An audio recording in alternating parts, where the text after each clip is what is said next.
Yo, what's up guys? Nandito po tayo ngayon sa mga bilihan ng appliances. Pumasok po ako dito para maghanap ako ng takip ng kaserola dahil nawawala po yung takip ng kaserola ko. At ito po ang aking mga nakita. Ito po bumungad sa akin. Ang gandang gamit. Mga mura lang sila. Ito po mga presyo.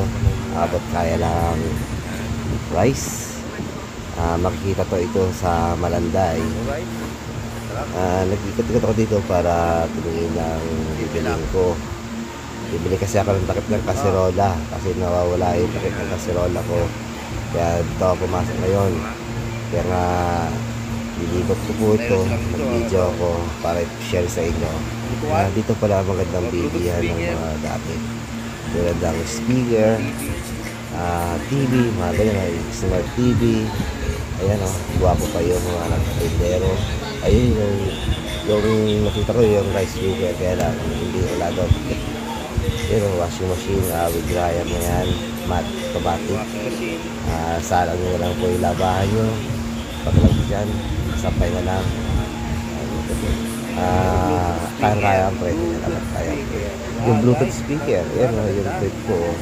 Kaya lang wala akong pera. Ang pera kong dala lang ay pambili ng takip ng kaserola. Kaya lang wala akong nabili. Kasi ito po ang mga kumuha sa akin. Inganyo ako mag-video, pakita sa inyo. Dahil sa takip ng kaserola, napasok ako dito. Kung may pera lang sana ako, mabibili ko yung gusto ko. Bluetooth speaker. Pag boses pala ka dyan, parinig ng kapitbahay mo, may boses kabayo. Yan. Ito po ang kainaman ng Bluetooth speaker. Napapaganda ang boses. What's up guys? Hanggang sa muli. Bye bye.